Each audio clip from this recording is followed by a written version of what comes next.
When what to my wandering eyes should appear but a miniature sleigh and 8 tiny reindeer, with a little old driver, so lively and quick, I knew in a moment it must be Saint Nick. The program you are about to hear is fiction, science fiction. We make no guarantees, however, how long it will remain fiction, fiction, fiction.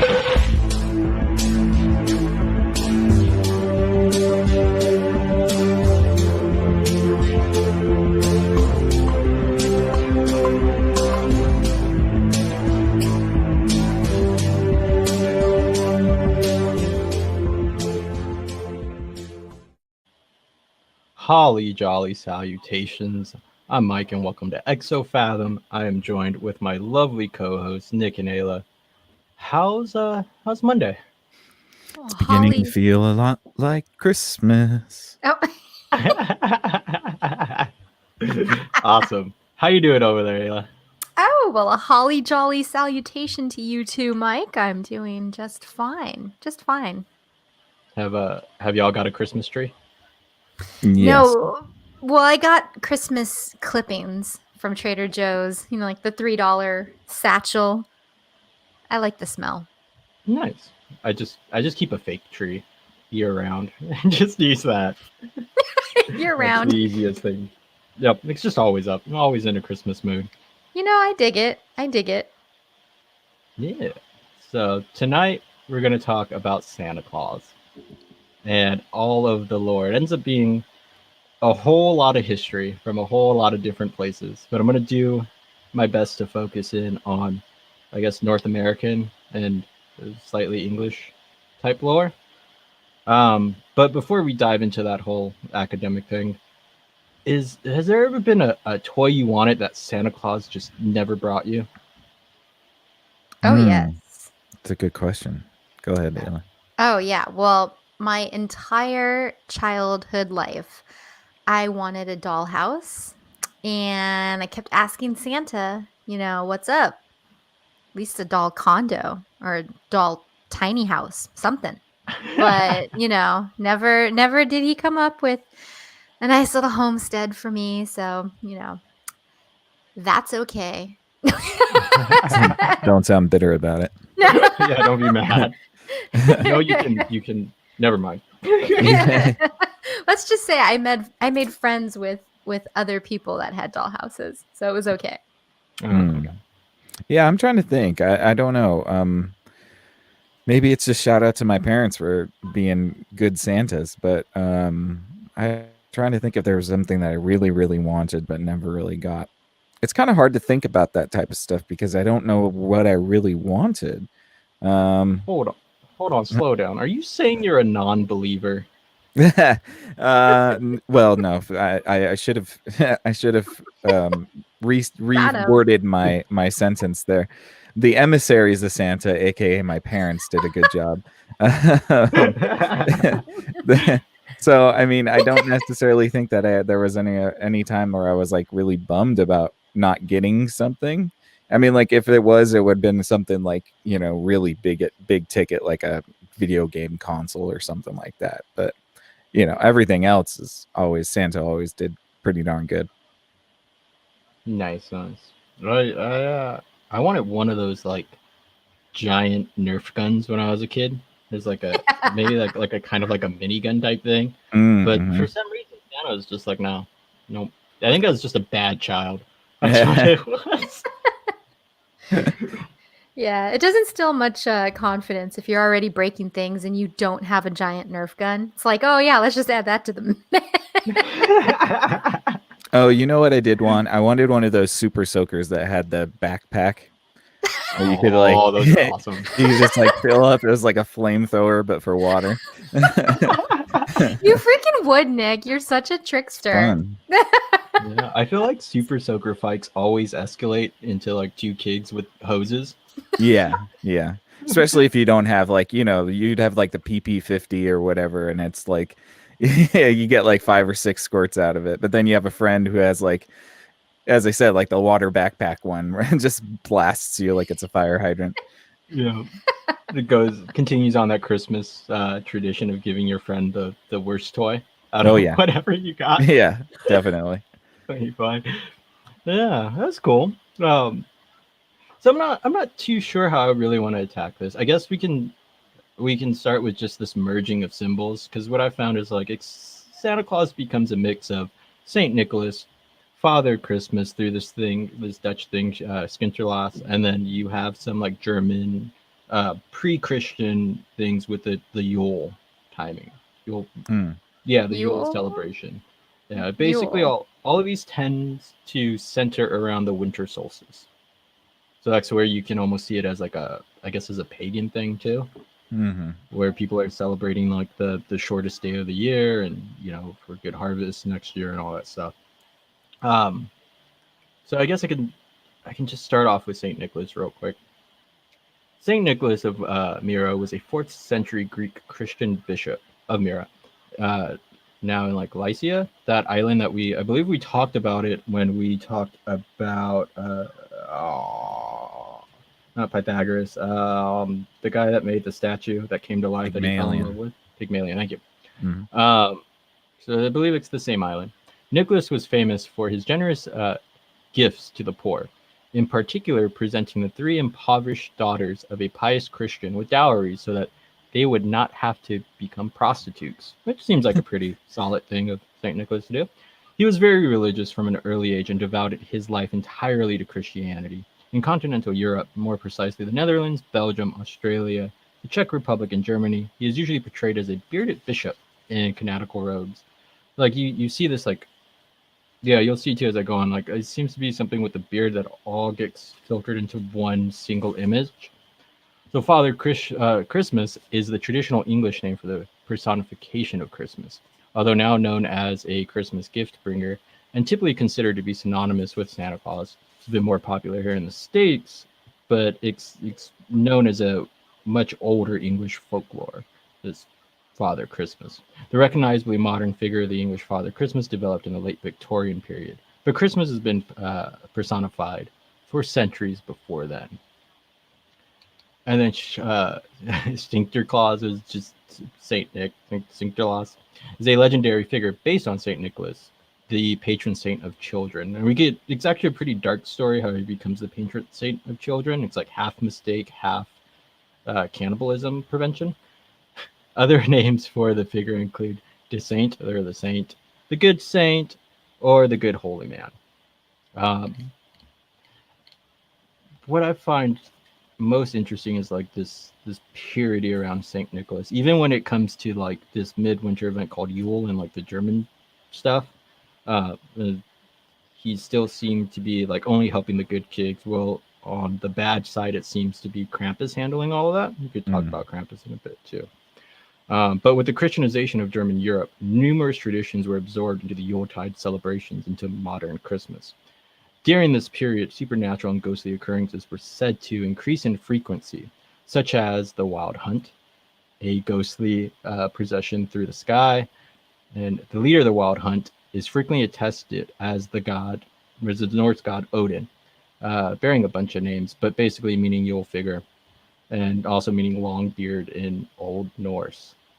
And like what I find interesting too with the beard is that it actually you can tie it back to I guess there's a sculpture called Winter, and it's just this old guy with a big beard, and it's supposed to be, I guess, the personification of winter. It's like this tie between, I guess, I don't know if there's a tie between purity and a beard in Christianity or what, but like it seems to always center around this beard and then this really pious, pure type guy. Yeah. Well, there seems to be two sort of things playing along the or underneath is like the concept of the beard, especially during winter, being a protective element against the weather. And then you have the sort of archetype of the hermit, which is usually also bearded, and this kind of associated with these figures that might be n- not not necessarily fit into the world, and that could be assumed to be somebody like Saint Nicholas, who was just too pure for most of the world, so they kind of either seclude themselves or they live in remote areas or things like that. So I can see that where the concept of a beard is kind of like hinting at the hermetic lifestyle, but as well it's synonymous with protective layers during the winter. You didn't see that. Saint Nicholas ended up being so pure that he got his face beaten in during the Roman Catholic persecution. Just bizarre to think, but yeah, they ended up finding his. So his bones are actually they were moved to a grave site in Baria, I believe, and all his bones are pretty much intact. And so they were able to do like maybe in like the 60s, some scientific research on it and found that he had this broken nose that came from the persecution. So he must have lived a pretty rough life, and it's because he had this thing with secrecy. So like before I kind of just dive in a little bit more in depth about Saint Nicholas, is there anything else you want to add about like this purity with the beard and hermeticism and these sorts of things? Yeah. Well, yeah. I mean, like I get that a beard is something that can help protect you from the cold in the winter months. But it also makes me think of somebody who maybe doesn't have like access to a barber or something like that. Like, and I wonder, the distinction where he only tries to help out good kids in need of helping. He almost just kind of sounds like a figure of the people, if you kind of think about it that way. Which I kind of like dig. Yeah, helping the down and out. Mm-hmm. Oh yeah, we can definitely compare Saint Nicholas to Krampus, which is like his sidekick sometimes. His sidekick. I like it. Because they would go out together or off apart, but Krampus is basically the figure that would punish bad kids, give them coal or anything like that. But they were, definitely different. Whereas in our kind of lore, Santa Claus kind of gets played, or Santa Claus has two jobs pretty much in one night, right? Which I guess you can say some division of labor might help help him and the people. True. He's got Nick's parents, so emissaries. But yeah, no, I think that's definitely cool information to kind of just think about Krampus and how that all plays into it. And you're right, like the question of the beard, because there's what I mentioned, but then it's also like Zeus had a beard, Poseidon had a beard. We picture Socrates with a beard. Yeah, so hair yeah, is very closely associated with wisdom. Yeah, and I wonder if maybe that's like people maybe just didn't cut their beard hair, and like so it's a representation of how old you are, and then they associate old with wise. But I don't know for sure if beard cutting and growing was something like that. Yeah, and to your point, Mike, about Krampus and the division of labor. I think what you see is just the remnants of the pagan multi-theism versus like a more monotheistic Western approach. So instead of having an evil character and a good character, you have this like one character who metes out, reward and punishment. Yeah, I can see that for sure. Yeah, because he ends up becoming patron saint of a lot of things, and they are both good and bad. Yeah, that under that monotheistic sort of umbrella, it does make sense for sure. But real quick about Saint Nick. Saint Nicholas is the patron saint of sailors, merchants, archers, repentant thieves, prostitutes, children, brewers, pawnbrokers, unmarried people, and students in various cities and countries around Europe. His reputation evolved among the faithful, and was common for early Christians, or as was common for early Christian saints. And his legendary habit of secret gift giving gave rise to the traditional model for Santa Claus through Stinkterlass, which is like this combination of I guess a Dutch celebration, but it kind of combines it gave a way for us to combine Father Christmas, the English Father Christmas, with like the Saint Nicholas more heavy. And for my education, real quick, you're not saying sphincter loss, right? No, that's exactly what I'm saying. Okay. Fair. What, say it? Yeah, how do you say it? No, I Sphincter was loss. sphincter laws. I think that's what I keep Sphincter hearing you loss is a little say. different. Yeah. But I'm probably going to keep saying that because Okay. good old Fair, dyslexia here. fair enough. Sphincter class. Sphincter claws. Okay. There it is. Maybe. Um, Very little is known about the historical Saint Nicholas. The earliest accounts of his life were in centuries after his death. So you even get like this legendary, mythical type thing about the bishop himself. He is said to be born in the Greek seaport of Patria, Patera. There's no I in that. In Asia Minor to wealthy Christian parents. In one of the earliest attested and most famous incidences from his life, he is said to have rescued 3 girls from being forced into prostitution by dropping a sack of gold coins through the window of their houses each night for 3 nights, so their father could pay a dowry for each of them. Other early stories tell of him calming a storm at the sea, saving 3 innocent soldiers from wrongful execution, and chopping down a tree possessed by a demon. In his youth, he is said to have made a pilgrimage to Egypt and Palestine. Shortly after his return, he became Bishop of Myra. Uh, he was later cast into prison during the persecution, or the Great Persecution. This is where he got his nose bent in, but was released after the ascension of Constantine. It was like Eastern Roman Empire stuff, I believe.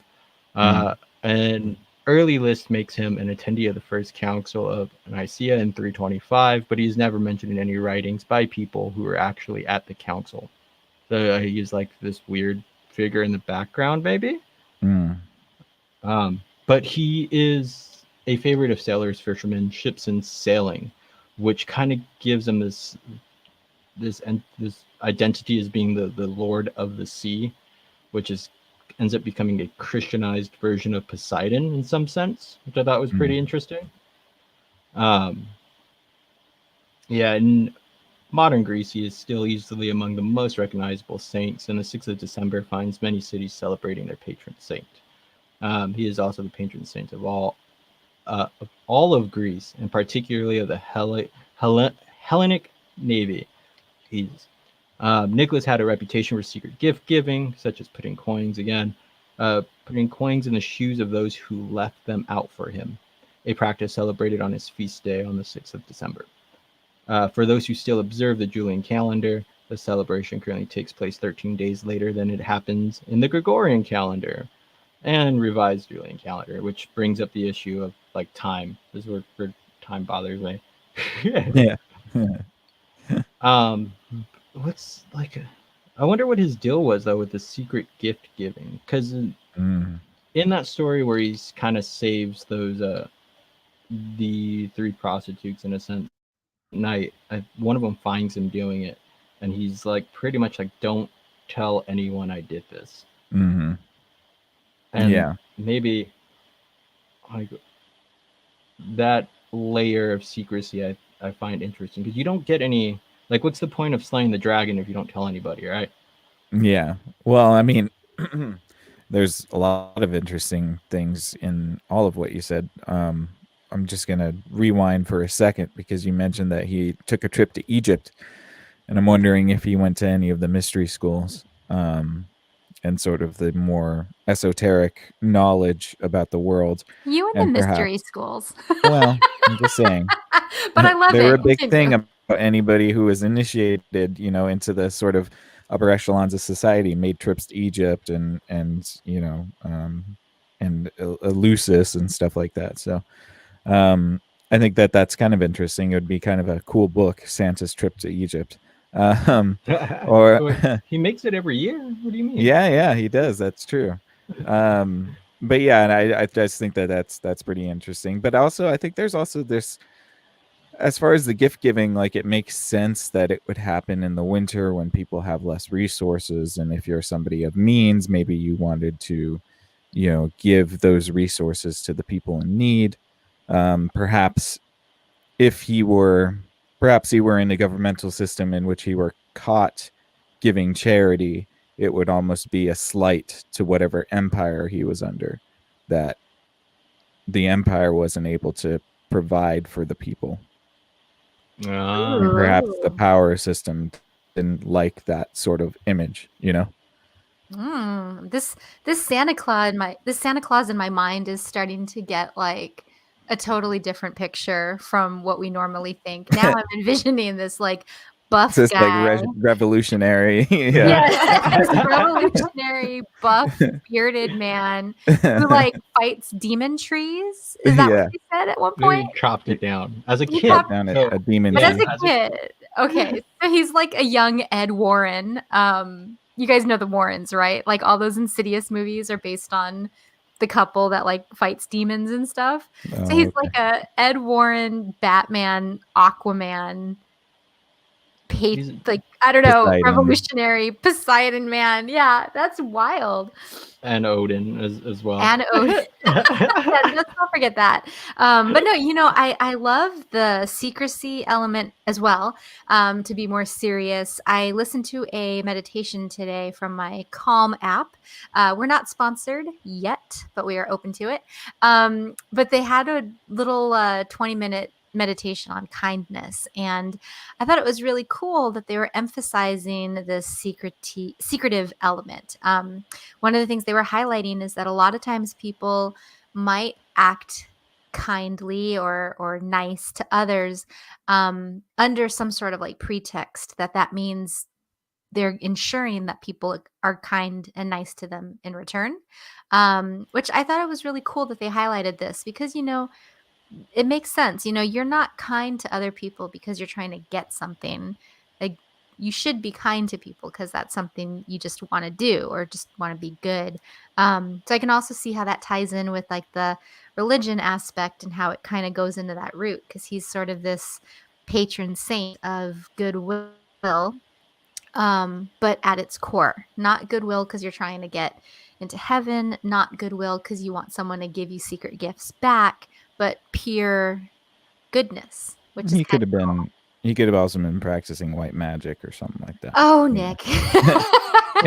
True. I do there's like that. the idea.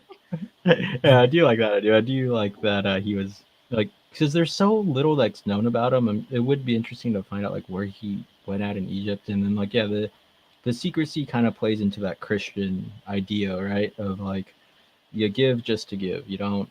Right. You don't Not for expect the anything in recognition. return. Yeah. Yeah, not for the recognition. Like nowadays we see that a big problem with social media, right? Like everybody wants to show their good deeds off or something.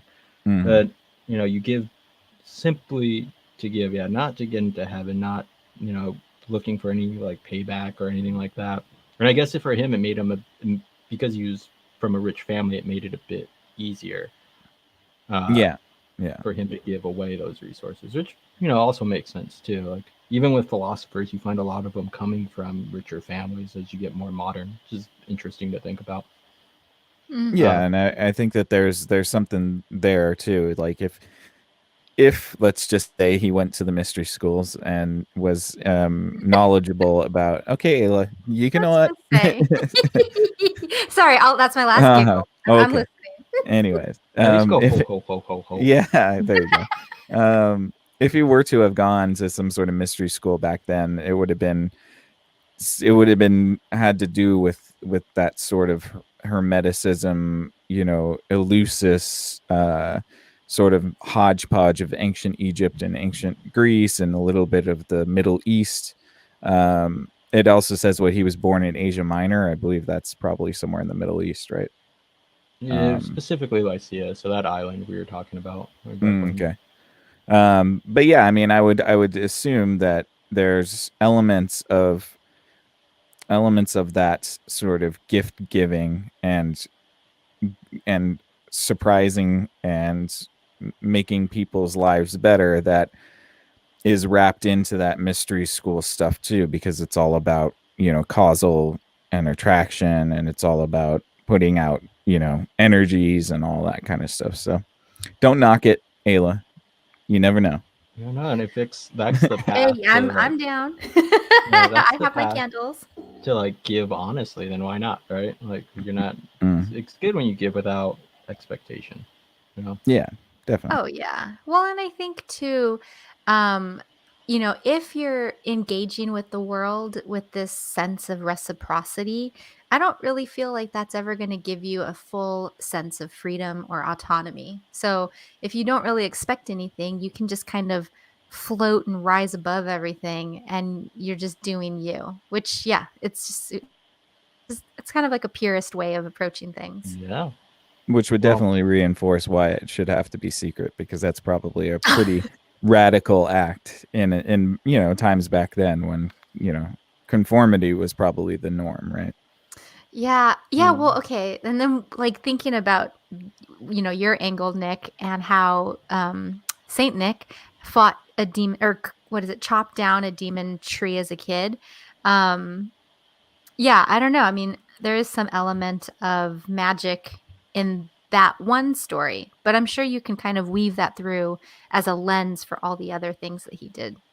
oh, I got a pretty dark story, dark magical story.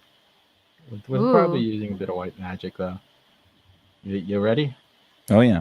Yeah. So this is how he becomes the patron saint of children. So one story tells how during a terrible famine, a malicious butcher lured 3 children into his house, where he killed them, placing their remains in a barrel to cure, planning to sell them off as ham. Nicholas, visiting the region to care for the hungry, saw through the butcher's lies and resurrected the pickled children by making the sign of the cross. Adam C. English notes that the story of the resurrection of the pickled children is a late medieval addition to the legendary biography of Saint Nicholas, and that is not found anywhere else in any of his earliest lives. Um, so like this story doesn't have any value, but what it ends up happening throughout the Middle Ages is that there becomes a lot more art and a lot more paintings depicting this, and the story itself kind of gets lost. So the people would just see Saint Nicholas holding up the sign of the cross and 3 children, and Arden just assumed that he was the patron saint of children. Also, since they were standing on a barrel, he starts to become the saint of brewers, patron saint of brewers as well. It just That- gets kind of associated. No wonder they call it the Dark Ages. I mean, good lord, pickled children. Like, my God. Here's the crazy thing: like, it's terrifying to us now, but it was extremely popular in the late Middle Ages and early modern period, and it was What? and it was known by like everyday folk. Oh, So what? like imagine like your kids go to bed and like tell us the story of Saint Nicholas and the resurrection of the pickled children. Yeah. Oh gosh. Yeah. Well, then you get all the weird, bedtime stories that are just horrifying. Yeah. It's like some grim adventures type things, right? hmm I like there's a really old Simpsons episode. It might have been from the Tracy Ullman days before it had its own platform. But it was Marge singing Maggie a lullaby, and it was the, Rockabye Baby lullaby. But they like visualized it where like the bow breaks and the baby's just like falling. Like, so she basically traumatizes her baby with this song that we never really think about the lyrics. So Oh yeah. And then you get things like "Ring Around the Rosie" and yeah.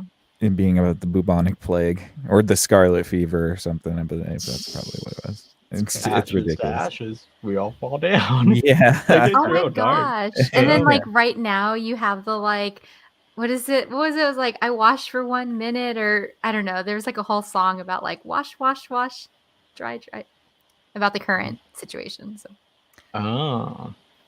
Well, I'm sure we'll have some sort of lullaby. It's interesting too. Is like some of the poems that get written about Santa Claus. He ends up like a lot of like reindeers, more kind of modern things that we tie to Santa Claus ends up being put in through poetry. And during like World War II, especially where they still celebrated Saint Nick and over Santa Claus, they would focus, um, like they would modernize all of these kind of archaic tales and put in bits of the war in there. So like Santa Claus becomes like the RAF, and Mhm. then or is it the Royal Air Force? And then like instead of dropping food for children, he's dropping bombs Right. on Yeah. on the Germans, on the crowds, and dropping candy for the people in Holland. You get like these interesting little things that shift and end up bringing more to the mythology over time. Yeah, that was Oh, pretty cool. Santa's a powerful propaganda tool. I mean, I think he was one of the first spokesmen for Coca-Cola too, right? And I think Yeah, that's I mean, yeah. Coca-Cola was most popular in using him, but he was used on this small. He was used for advertising on this small spring water company. I forget the name, but these little tiny bottles of spring water. They end up Mm, predating the Coca-Cola usage, but since Coca-Cola was so good, they got the biggest story out of it. right, right. So we all good with the Saint Nicholas, like this very heavy Christian patron saint of goodwill stuff. Because I kind of want to break down some of the rituals next. Oh, Yeah. certainly. Yeah. I mean, I think it's interesting. I would like to learn a little bit more about the tales, especially since, did you say he was born in the 4th century? I believe so, like 300, 200, somewhere around there. Yeah, so he's kind of got a similar sort of story arc to Christ, or at least the same sort of hero's journey almost. So I think that's kind of interesting. I'm sure there's some more parallels there as well. Yeah, I mean, at least he didn't resurrect. Well, God resurrected Jesus, or yeah, Yeah, but you just yeah, he's you over just here. resurrected pickle children. Yeah, Jesus, I'm a butcher. Right. It's just terrifying. That is really terrifying. Ayla, anything before we dive into some of these rituals? These fun little rituals. Oh, I'm ready for the rituals. Let's hear it. Alright. So first off, is the whole thing with him going through the chimney. So the tradition of Santa Claus entering dwellings through the chimney is shared by many European seasonal gift givers. In pre-Christian Norse tradition, Odin would often enter through chimneys and fire holes on the solstice. There's no citation for this, but take it from what you may. In the Italian tradition, the gift giving, which is pers, per, oh God, which is always covered with soot from her trips down to the chimneys of children's homes. Um, In the tale of St. Nicholas, St. toss coins through a window, and in later versions of the tale, down a chimney where he finds the window locked. So that tie down to like why he flies is actually a Odin thing, Mm-hmm. Yeah, and which probably a lot of the reindeer iconography as well. Wait, can we recap on Odin? Just like a basic 101? he's the All Father. He's the god of gods. Like from Thor. Like Odin was his Yeah, dad, Yeah, right? Norse mythology. Norse Yeah. mythology. Okay. Just trying yeah, to center. yeah. No worries. Um, but yeah, while other children play with their toys, blah blah blah. Santa's entrance into their homes on Christmas Eve via a chimney was made part of American tradition through the poem A Visit from St. Nicholas, where the author described himself as an elf. So also like the reindeer stuff also ends up coming in later from American poetry. Like that little bit that we read in the cold opening ends up being the introduction of the reindeers. Mm.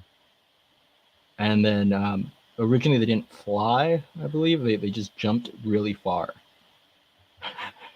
Which is the same as flying, I suppose. Yeah. I could see it. Uh, so on Christmas Eve, a lot Wait, of wait, stuff wait. happened. Hold on.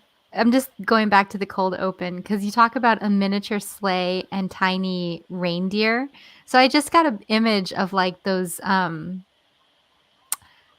I swear, I think this is what they're called, the dik-diks. Those teeny, teeny, tiny deer in like Yeah. Australia or something. But Africa. like, or Africa, yeah, and like just like doing the mighty jump with a tiny sleigh. I just had to Hmm. share that image. Okay, sorry. Yeah, Santa Claus was a tiny guy. He was only like 5'6" or something. Yeah, very Five small. foot five. Yeah, he's just in his little tiny sleigh with his little tiny reindeers flying around the world. Super cute. And then as time goes on, he got older, and so he grew up, grew bigger, and the reindeers got bigger. So there's some like on Christmas, like outside of him going through the chimney, there's stuff that we always leave behind for Santa. In the United States and Canada, children typically leave behind a glass of milk and a plate of cookies intended for Santa to consume. In Britain and Australia, a sherry or beer and mince pies are left instead.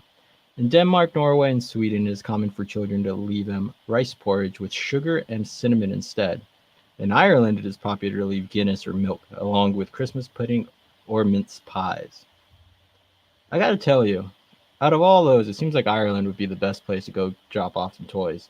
Yeah, I mean, a Guinness is much better than mince pie, I guess. I Do don't we even know know what what that mince? is. Yeah. What's minced in it? Oh my god. Hopefully not children, right? Yeah, let's hope not. That'd be awkward. Ah. What else happens? Yeah, it's another place in Hungary. It comes on the night of the 5th of December. So like there's this thing where it's like you have the 5th and the 6th that tie into St. Nicholas and Krampus in some areas. But on the 24th and 25th, and I suppose the 26th, that's all becomes North America type stuff. And it gets tied down to the Christianization of it, I believe. Hmm. Let's see. In New Zealand, oh wait, what is this? New Zealand, British, Australian, Irish, Canadian, and American children also leave a carrot for Santa's reindeers. Did you ever leave a carrot? Yeah, for the reindeer. Yeah. Really? Yeah. Aw, that's adorable. Maybe that's why I didn't get my Nerf guns. Well, I didn't leave carrots either. Oh my God, you're right. I didn't get my dollhouse. And Nick over here was like, "Oh, I Yeah, don't you remember." gotta feed the reindeer, guys. Yeah, children, put the carrots out. There might be something to that.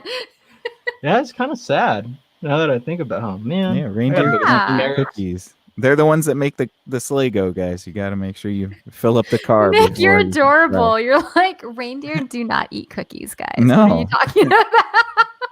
It's just Is it sweet like- that you would think about them. it Oh like- no. Go ahead. It's like putting diesel into like a normal. Yeah, Okay. exactly. Only if there's like a little slot on the side of the deer where you just like push in the carrot and it's like da, da, da, da, da.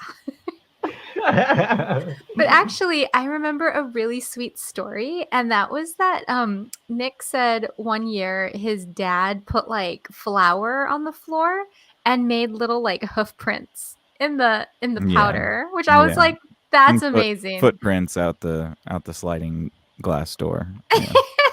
Had some commitment. Yeah, and you got little fake poop too, so that the reindeer pooped in the house apparently. So, did you like have like a Santa Claus Prime deal where you just got the gifts early and then Yeah. like, had to do all Santa this work? Claus. Yeah. Why No. would he get fake poop? He should have just put like chocolate kisses, like unwrapped chocolate kisses, and call them reindeer Yeah, poop. well, I mean, I think it's just because it was funny. That's all. Yeah, I mean, like, Yeah. what if Nick sees, like, little Nick sees real poop and thinks that it's chocolate kisses or something? Yeah, now that would be fun. Yeah. Sorry. Okay. No, he didn't commit that hard. He didn't. He didn't take a deuce in front of the Christmas tree just to get that authentic feel. Well, you would have to follow Santa and his reindeers if you wanted to be real authentic about it, right? Yeah, exactly. So let's talk about Santa's home because I do have a little bit of a gripe, at least with one of his houses, because apparently he's pretty rich. He has like houses in different countries and different hemispheres. It gets a little ridiculous. Yeah, he summers in Monaco, obviously. Do you Obvious. think we could like subliminally through like memes and the internet convince a rich person today to like absorb the Santa Claus essence? I Mm, mean, I think Santa would be pretty pissed about that. yeah. Yeah, that's true. Looking at you, Bezos. No, I'm just kidding. Okay. It would make sense. All the deliveries. Anyway, okay. I mean, like, it would probably be nice. That's I'm the- sure. That's Santa could always- the premise for the Santa Claus too, right? It would be so cool. It would be so cool if he was just like, you know what, guys, I'm gonna become Santa, and everybody gets presents. No, it's like the Tim Allen movie where he's forced to become Santa. He just like Ooh. becomes Santa over time and doesn't understand why. I like that. Ooh, yeah. No, that's a good. Ooh, we should write this. Okay. Mm. So Santa Claus's home is traditionally said to include a residence and a workshop, where he's said to create, often with the aid of elves or other supernatural beings, the gifts he is said to deliver to good children at Christmas. Some stories and legends include a village inhabited by his helpers surrounding his home and shop. In North American tradition in the United States and Canada, Santa is said to live in the North Pole, which, according to the to Canada Post lies within the Canadian jurisdiction in postal code H0H 0H0, a reference to ho ho ho, of course. Mm. However, postal codes with H are usually reserved for the island of Montreal and Quebec. And this is my gripe. I don't think Santa would want to live in Quebec. I think it's just No. least out. Yeah. All the French would just be cussing him out as soon as he came into the house. Yeah. Yeah, I don't know if you'd want to live in Canada. Yeah, right. Good old Canada. It's either that, the actual North Pole, or the North Pole in Alaska, where there's a tourist attraction known as the Santa Claus House has been established.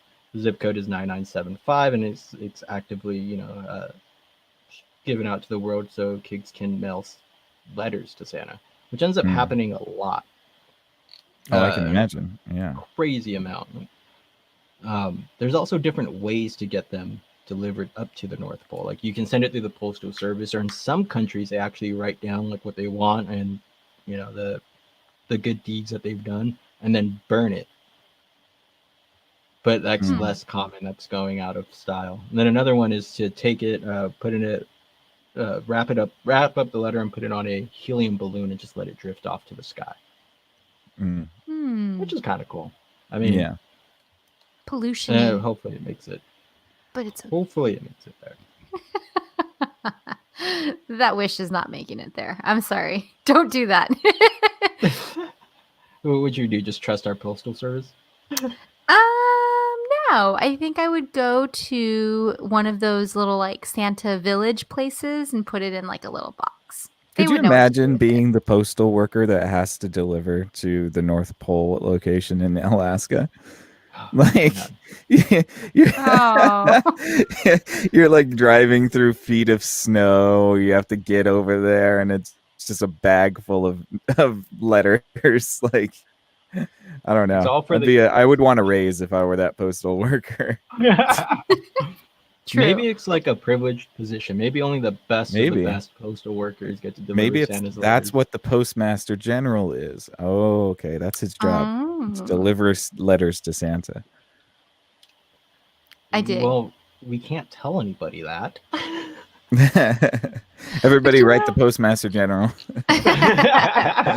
But it's sad because if you think about the people that believe in like the hollow earth theory, then like you're literally just dumping all the letters into like a vortex, right? No, that's the entranceway to Agartha, Ayla, and that's where Santa lives with the aliens.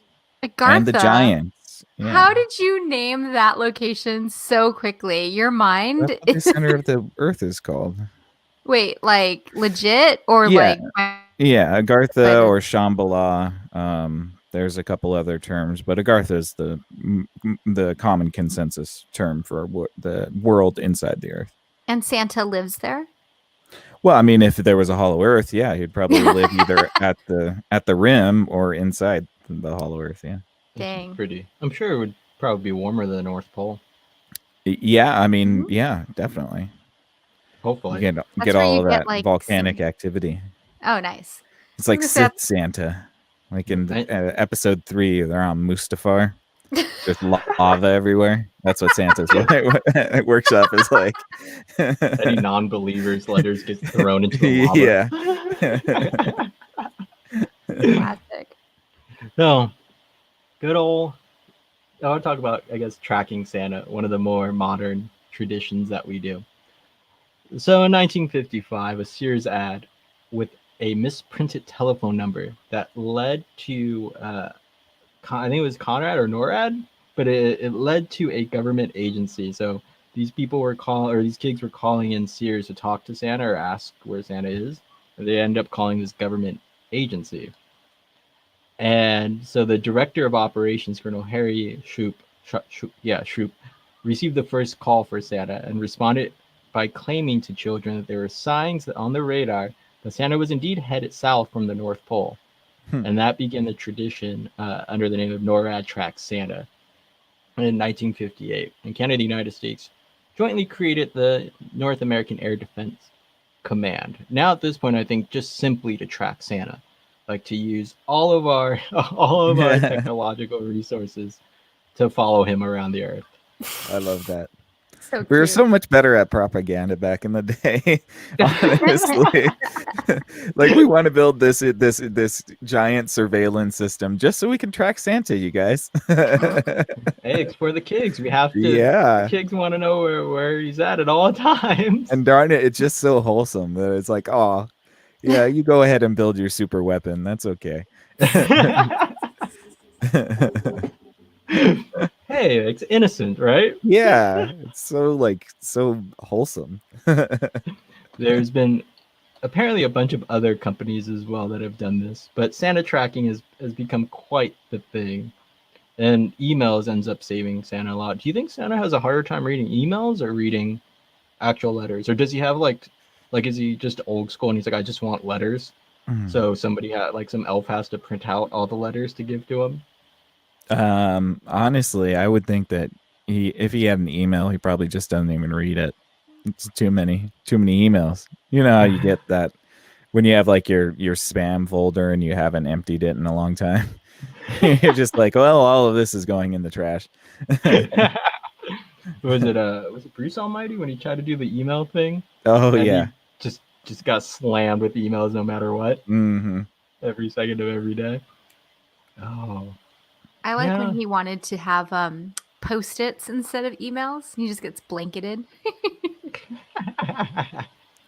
Yeah, you got to imagine that Santa must have like a legion of elves that he's enslaved to work for him. I think the elves have a union. I think they've formed some sort of Oh, they like the workers, but- Keebler elves. Well, if he's in the center of the earth, he might have, those giants and other He actually super might monsters. have real elves if he's in the center of the earth, or he might have dwarves. Who knows? Maybe he has orcs, man. All that Or lava. orcs. Yeah, He's got Yeah, these like frightening elves. Santa Claus, Making the orc toys. lord.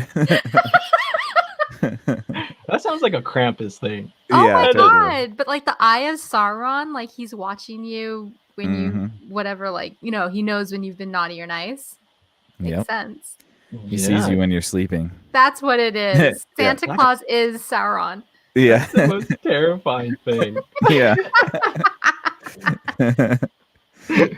Just wake up Imagine and there's he's Santa just Claus like staring over you. It's just like that tech in The Dark Knight where he's just got like all the cell phones hooked up on this giant screen. You just can watch all of the world through the surveillance. That was a gift from NORAD. That whole That's tracking right, Santa yeah, Claus yeah. thing. Kind of broke the secret nature to that, but oh well. Yeah, it's all good. But what comes interesting is as time goes on and we start talking about like the enslavement of elves, like as the Industrial Revolution hits, you see cartoonists, writers, anything like that, when they come around to this issue, they start to make fun of Santa as well as being this sort of tyrannical guy. That has enslaved these elves, and the elves kind of want free. But let's be real, I guess out of all of them, orcs aren't going to be the ones that form a union. I think elves would form a union. Yeah, or the dwarves. Dwarves would definitely form a union. They Yep. can be very stubborn. Yeah. And would they want to make toys though? I don't think that they have a choice. That's why I'm saying. I think I see the elves as like little, and like I've been playing Cyberpunk, so I'm thinking all in like cybernetics and stuff. So like the elves are just drone bots, that just can do menial tasks.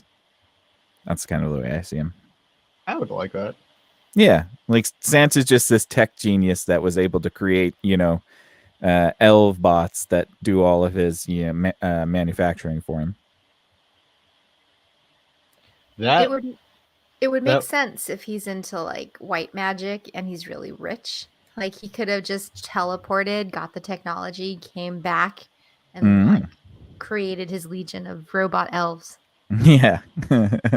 that's a festive Batman. That's for sure. What if they're gray aliens? Because there's this theory that the gray aliens are nothing more than biological androids for a higher species of alien. Maybe he's just got some of those. Man, there are all kinds of theories out there, aren't there? Yeah, there are. Did he make them himself though? I don't know. That's Maybe he always got them something. alien technology. You know. Because that seems pretty it's pretty specific. Like, there's biological drones, then those they have very specific uses, right? And they have no other thing outside of that. Maybe Santa's Yeah. a hacker, Maybe. Yeah. and that's why they have to track him whenever he flies around. Yeah. He's just dropping EMPs everywhere. Well, it's funny because I just was browsing through like HBO Go or whatever the other day, and they have that movie Hackers with Angelina Jolie and like Giovanni Ribisi, and they're making hacking like cool. Oh yeah. And they have all like the punk raver hairstyles and outfits and things. That is Yeah. peak 90s right there. Oh I mean, yeah. Okay. So now like take all the elves and they're like these steampunk raver Yeah. 90s robots. 90s fashion. Yeah. Yeah. It would be kind of cool though to see what the party was like the day after Christmas at Santa's workshop, because they partied. They have to, at least one Yeah, day. maybe. I always think that like if the day after, like what do they start doing? Is it kind of like Nightmare where it's like, oh, now it's 364 days until Christmas, you Oh, know? that poor mayor. He's Right. so like concerned. The Yeah. next day, knocking on Jack's door. Jack. Yeah. The minute the holiday's over, they're like, all right, got to get ready for the next one. He's got his little clipboard. Yeah. Well, maybe it's all automated now though. Like if he's a tech genius, he's It's just gotta chilling be. now. Yeah. He's just feet That's up what I'm on saying. He summers in Monaco. He's chilling. He's the. really Dan Bilzerian. That's what I was. That's why he rents everything. He like rents his sleigh, rents reindeer. Yeah, exactly. Oh, ridiculous. Oh my god. All right. So I want to talk about Krampus for a second and kind of just read what I got. So I think I've been kind of bumping into it, and I think now this is kind of a good spot. Wait, real quick. Is Krampus the reason that like I suffer every month?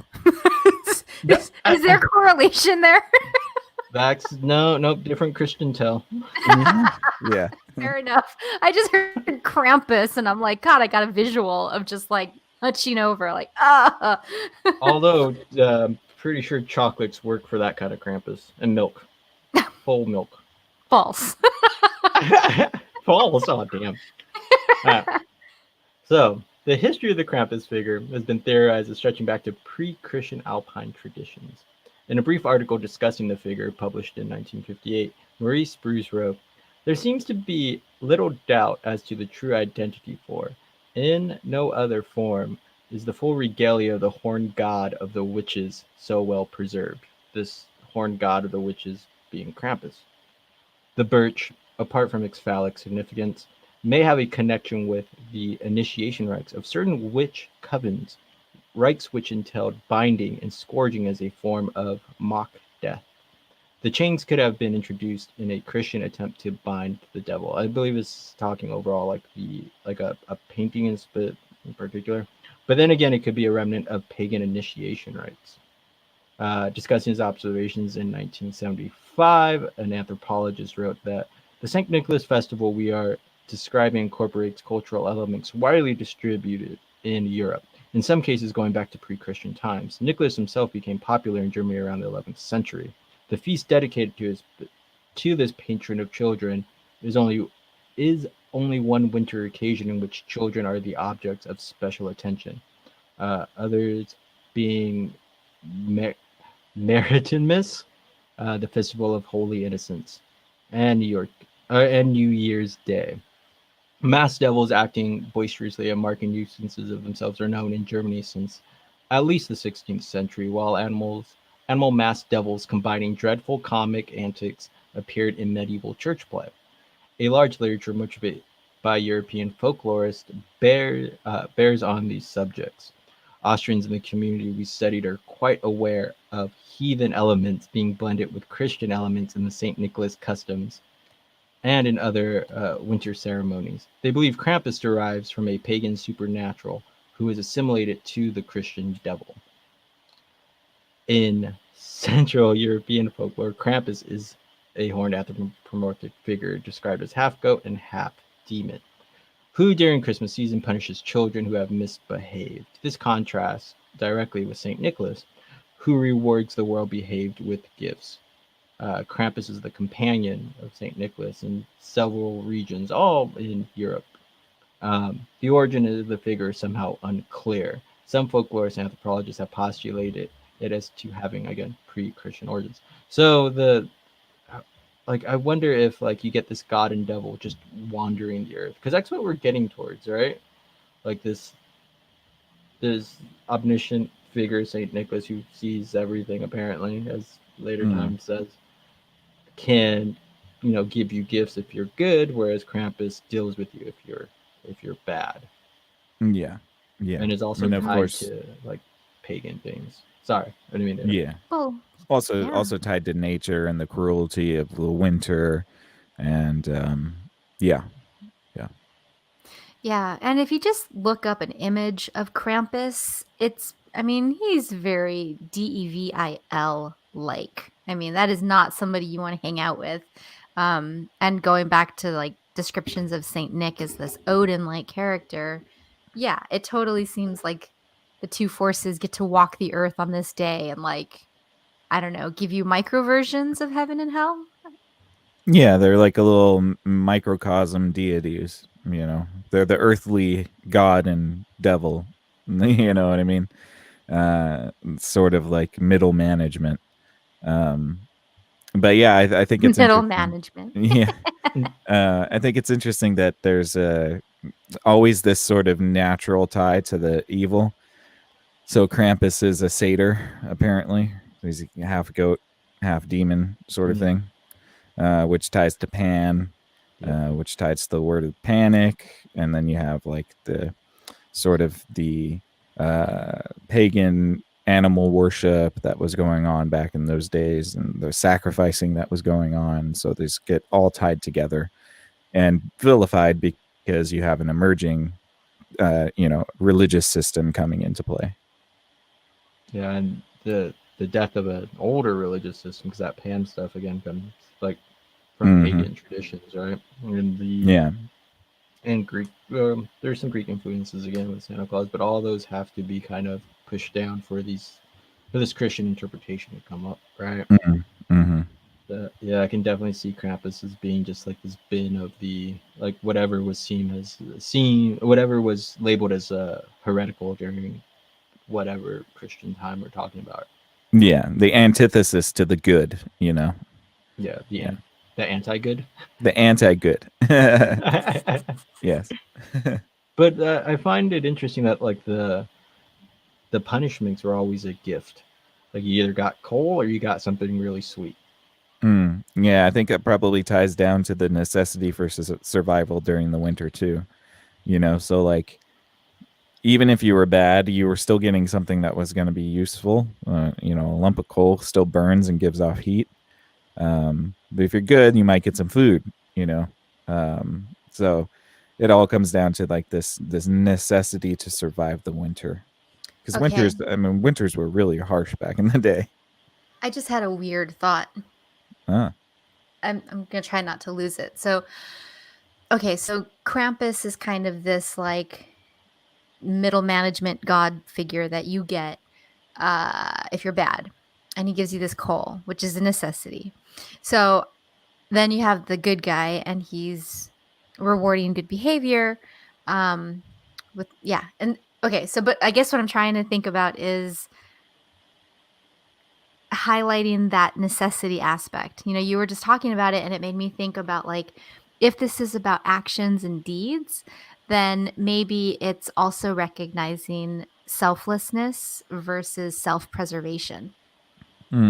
Because like a coal, like you said, it's self-preservation. If that's kind of how you live your life, maybe that's like what you manifest. And then if you are more giving and true, you end up being somehow rewarded for that.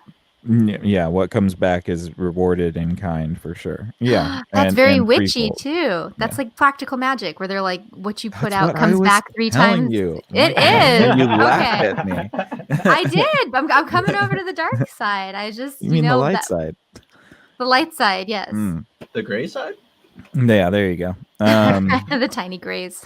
Yeah.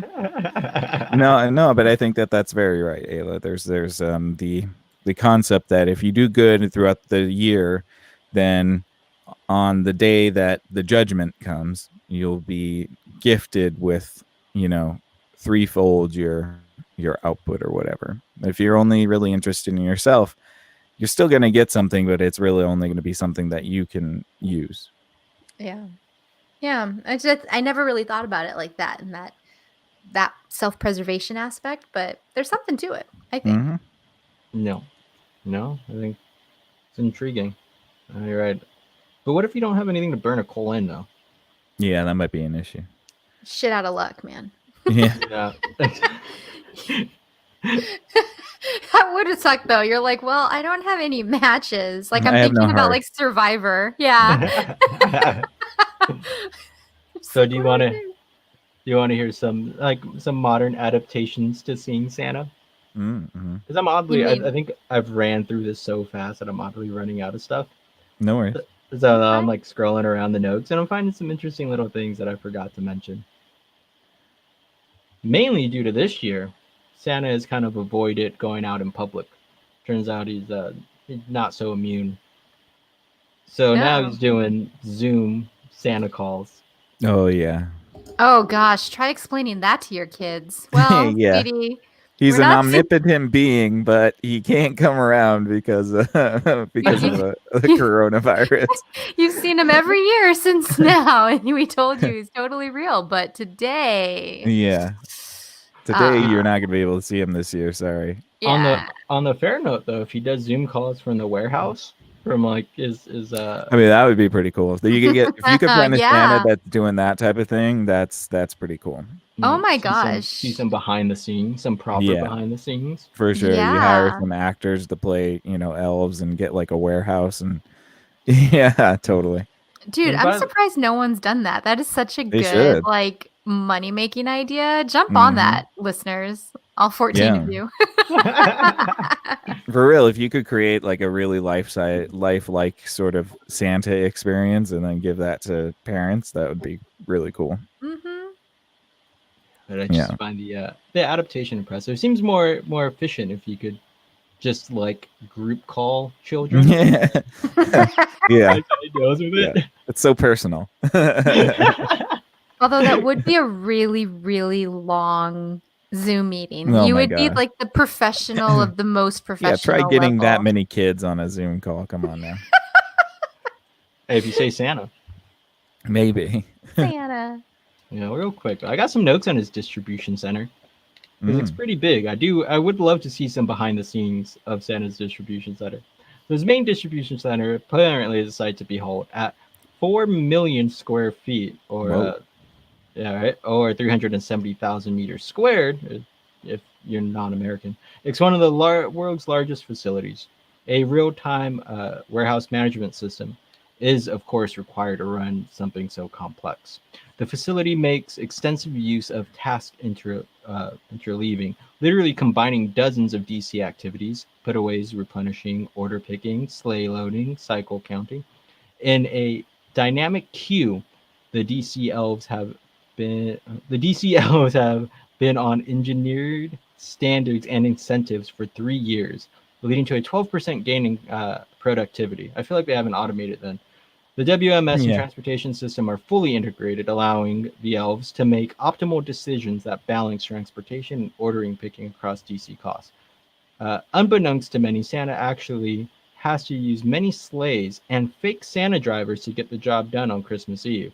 So apparently he just can't teleport everywhere. The world's maybe a little too big. And the Baloney. transportation management system, TMS, optimally builds thousands of consolidated sacks that maximize cube utilization and minimize total air miles. So there's a lot of optimization work that's been done, but it seems like the elves have a pretty solid union to block any sort of automation to take their jobs. Yeah. What if Santa gets taken over by an AI system? It's just like HAL 9000 in the workshop. Hey, I'm pretty sure Elon is neurolinking Santa to Yeah. HAL. Dude, that would be pretty crazy. Well, Then and you again, that mentioned would that be pretty weak though, because it's like, hey, Santa's here. Here's an upload. You now So the have 10 more gigabytes of storage in your brain, or no, I'm just kidding. but the strong It's not version would destroy Santa.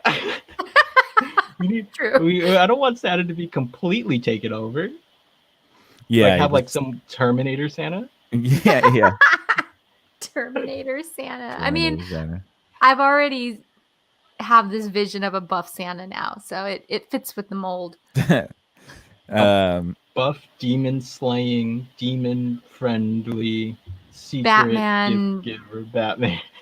Poseidon-esque Odin guy. Santa White Claus.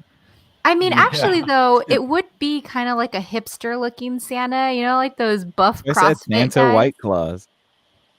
Oh, I get You know, ya. like White Claw. Yes, Mm. yes. Yeah. I have a This is White Claw next to Broy me. Santa. Broy Santa. But he can't be buff though, because he eats all the treats, right? Yeah. This is where we lose our understanding, because we didn't leave that much stuff out for Santa, because times were tough. Yeah. See, the carrot really was for him, and the cookies are for the reindeer. No. Nick has stated that reindeers do not run on cookies. That's Yeah. right. Diesel You got to were give the them unleaded carrots. engine. Yeah, they need the carotene. Well, if we're getting into some other lore for Santa, I have to share my favorite lore for Santa. And that is Santa in the MCU. I think it's the best I think it's the best portrayal of Santa in the modern day for sure. So they state that he's a mutant, obviously, and he's an Omega level mutant. And let's see. I was trying to look Real for quick, some. Omega level meaning that he could change the world at his whim. Yes. So Incredible. in sort of specifics, he's able to slow the concept of time. He's able to teleport. Obviously, he's able to animate things. So I think it's really cool. If you look on like the fandom.com, the wiki for the MCU, they have like a whole expose about his powers and stuff. But let's see, I can just read off a couple. Santa Claus has a number of magical abilities, including longevity, the ability to fit himself and others through any chimney, to levitate up a chimney, to alter the appearance of himself or other objects or beings, transforming a person into an inanimate object, changing the size of other objects, teleporting himself across the world, generating snow, and determining who has been naughty or nice. Those are just some of Santa's power levels. Wow. See, Yeah. I was getting the whole Doom vibe with this. Santa actually has to use many sleighs and Santa drivers, but maybe Yeah. that's just the manifestation of his. Yeah, he Omega just level looks powers. like he's in multiple places at once. Yeah. Dang. Yeah. Yeah, it's pretty cool. I enjoy the MCU version of Santa Claus. It's I pretty really want heavy. to Do you see think Santa that- Claus bust out in a fight, though, like Yeah. wearing the suit and everything. He's got Well, I like mean- a top knot and his bun's like braided, or his like beard's braided. Why do I think of this version of Santa just being Clint Eastwood? Yeah. Don't- I mean, there's a picture of him and he looks pretty he looks pretty crazy looking. Yeah, if you go to the MCU fandom wiki, you'll see a picture of him and he's thin. He's not fat. He's definitely got muscles. Skipping those cookies. Yeah, Mhm. totally. Yeah. Well, I do have one other story outside of this, I guess, more traditional lore. About a time when somebody tried to replace Santa. Mm. Ooh. Well, we're going to go back in time to the 30s, and we're going to go to Mexico. When there was a bit of the first feels of like an indigenous type movement going on as far as accepting the Mesoamerican moment of your Aztechood or your Noctal. Mexico wanted to use Quetzalcoatl, which is this feathered snake dragon-esque deity, like their sun god, as Santa Claus, pretty much. And the movement pretty much fell flat within that same year. So the idea is that like during that time, the culture was discovering that the Christian roots that they had ended up going back to the native roots, and what they were praying to wasn't what they were really praying to. That the symbols meant something to the Mexicans or the Aztecs versus the Spanish. And so they had this whole thing of maybe just rewriting a bunch of myth and rewriting a bunch of rewriting a bunch of myth. And ended up falling flat and never really going anywhere. The furthest that it went is that on Christmas Eve, they invited a bunch of people, or just a bunch of people in Mexico City, to the stadium, or to a stadium to kind of celebrate Quetzalcoatl, and pretty much no one showed up. And so it seems like this myth of Santa Claus is is so strong globally that changes like that don't actually affect it in the long run of history. That's so Which funny. which I find very intriguing. Yeah, well, we were talking about that at the beginning of the show, and it's just funny because it's like if somebody came up to the Navajo Res and we were like, okay, we're gonna make the Monster Slayers, the new Santa. Like, I know everybody would be like, no, I think we want our Santa. Yeah. It's just this like lack of a desire to like change why, what is it? Don't fix it if it's not broke or something. Yeah. Mm-hmm. And it's like elements of myth. Like we've kind of grounded ourselves to like ancient Greek and ancient Norse sort of mythologies, right? And like, that's where it started. That's where it is. Like how, like, yeah. It would also be like taking something like Quetzalcoatl and turning it into Santa Claus. Well, Yeah, which and is I kind of wonder- strange. Yeah. When Well- did Quetzalcoatl give you presents? You know what I mean? I don't think he's interested in that, right? Like, Well, and then it's like try telling Quetzalcoatl to put on a red suit and a hat. yeah. He might not like that. Yeah. So there's definitely like need for compromise. You can pick and And I'm choose. sorry, a feathered serpent is terrifying. that's not Krampus gonna territory. Yeah, that's not gonna be a cute thing coming down your chimney. Hey, when you're trying to grab the hearts of your enemy, Yeah, there you go. Feathered serpent, Serpent's very appropriate. Yes, I agree. yeah, we have to remember the Tone. acts that the deities are attached to. Like you can't. Like Ayla is saying, you can't make the monster slayer Santa Claus because that's not their role. Their role is to slay the monsters, not to pass out presents. Yeah, like I just picture like this, like Dwayne the Rock Johnson when he tries to put on the Tooth Fairy role. Like, the Monster Slayers, they're super serious. They're twins, and they just would have like no humor whatsoever. And you'd have these kids like, okay, for Christmas, I want this. And they would just stare at them like, give them a you giant need to axe. toughen up. Here's a monster for you to slay. Yeah. Merry Christmas. It's so true. Or you'd be like, hey, I want this teddy bear. And it'll be like, well, the teddy bear's not Here's going to the heart protect of a you. bear. Take Yeah. it. It'll make you strong. Yeah. It's just not the ideal candidate we're looking for. Right. Well, and I think that's Still something that not makes. commensurate with job. I think that's what makes him so universal, though, too, because you can really look at Santa in any lens of culture, in any culture, really. I mean, it's just the embodiment of, the. I hate to say the word patriarchy, but it's an embodiment of patriarchal values that are healthy. That's what I'll say. And And see, I that's where I was getting tripped up because I was trying to think like when Mike first mentioned it, I was like, God, I mean, like, is that just my like colonial mind? Like, oh, I can't envision a Monster Slayer Santa. But I mean, truthfully, though, the Monster Slayers are not fun to be around. They're only around when necessary. Well, and that's why there's So I don't deities for know. different things, of course. Yeah.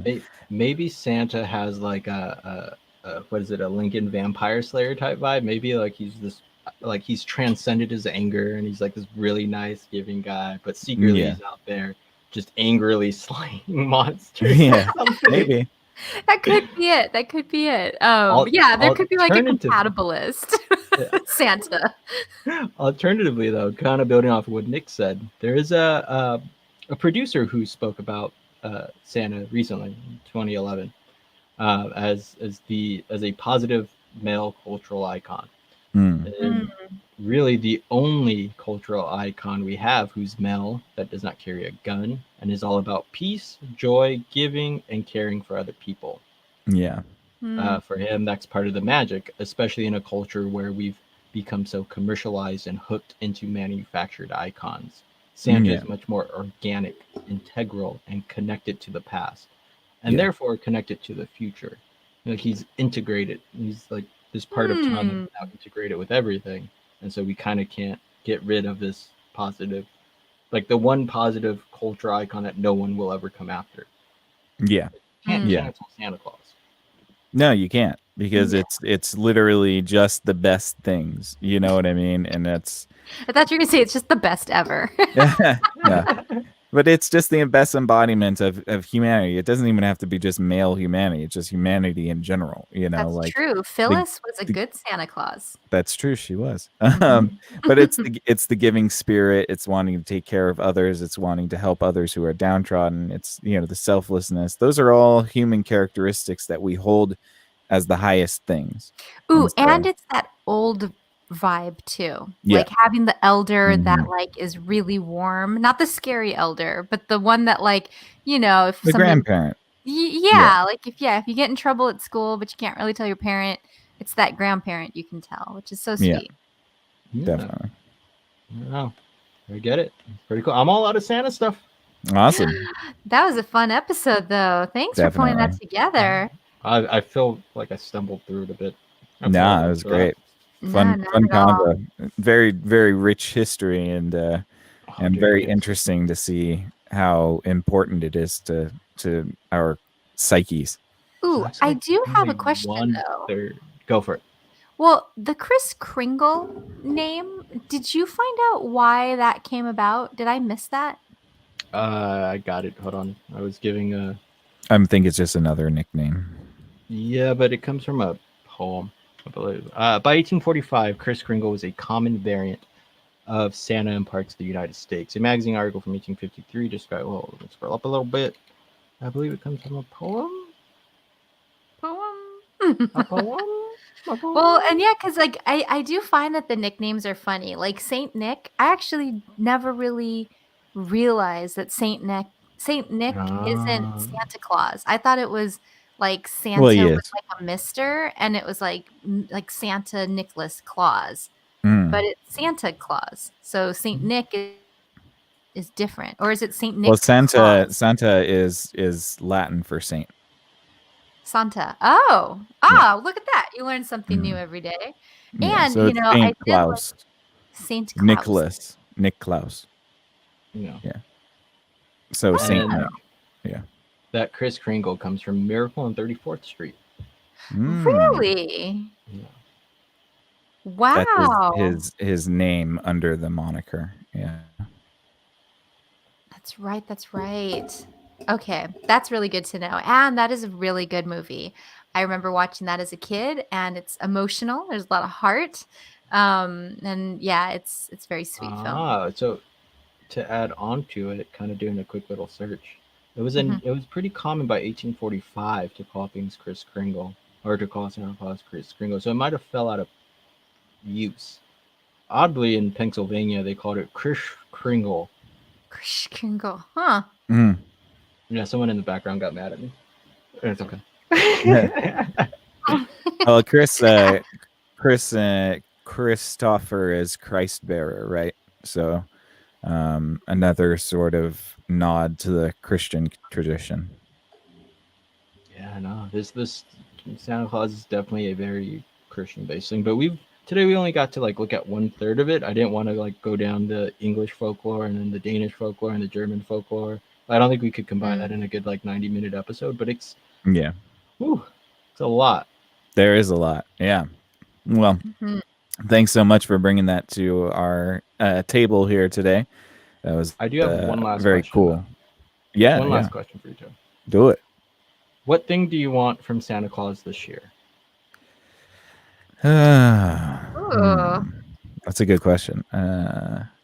What thing? What thing I want? Just a thing. It could be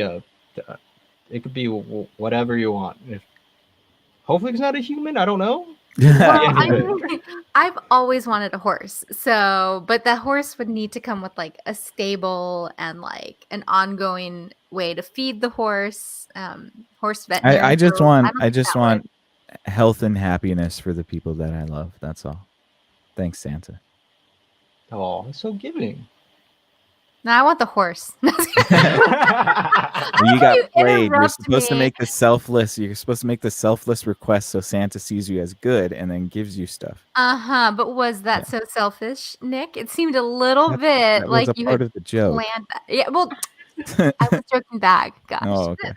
You don't know what she's gonna do with that horse. Maybe it could be something later, some heroic thing Yeah. later. Ooh, Charity actually, dressage. charity dress shots. No, no. I actually, if it was just a thing, like for reals, PS5 with the block game and VR headsets, like a package deal where you can like chop up blocks. But if we were going Nick's route, then food for everybody would be good. Mm, Nice. I like both. Yeah.